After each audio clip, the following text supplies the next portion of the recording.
Over 200 Iraqi families have left the Al-Hol camp in northeastern Syria, part of the latest effort to reduce the massive population still stranded in the desert site, long associated with the remnants of ISIS. More than 850 people were bussed out in what authorities say is the 13th organised return of Iraqis this year, as Baghdad continues the slow and politically fraught process of repatriating its citizens.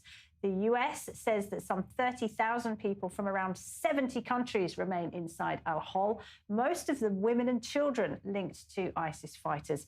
The latest group will undergo security screening and rehabilitation near Mosul, where some hope to rebuild their lives, while others fear returning to homes that no longer exist.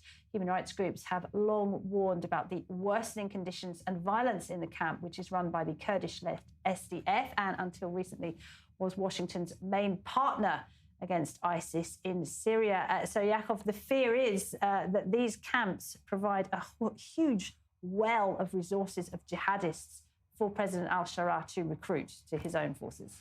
Yeah, look, there are two things that come to mind when we look at this development. First of all, the Kurdish role. The Kurds are supposed to be guarding these ISIS camps. The Kurds were the main force in Syria that helped defeat ISIS on the ground with the help of air power from the US-led coalition. So I think it would be good if the international community remembered that the Kurds are a force not only for moderation, but actually one of the chief anti-ISIS forces on the ground, and they're supposed to help guard these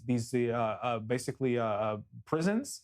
Now, the question of ISIS in Syria, ISIS isn't gone in Syria. ISIS exists. The al-Shara regime does conduct actually firefights with ISIS because they have a major disagreement about how Syria should move forward. There's no question that they split years ago and they do fight each other, and that's why US and CENTCOM are saying they support the Syrian government in these efforts. But that doesn't really tell us the full picture, because there are jihadists who are also in al-Shara's camp.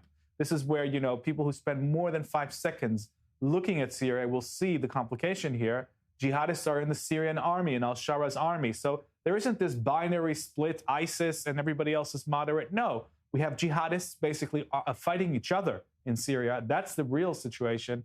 So it's a much more complicated situation than meets the eye. And the only ones that we should bet on here are the Kurds. Yeah, well, yeah, absolutely. And the Kurds have been complaining for many years now that countries, especially in Europe, should take back their citizens, because this is a huge problem that is simmering away, waiting to explode. Yakov, thank you so much. Sure. Yakov Lappinen.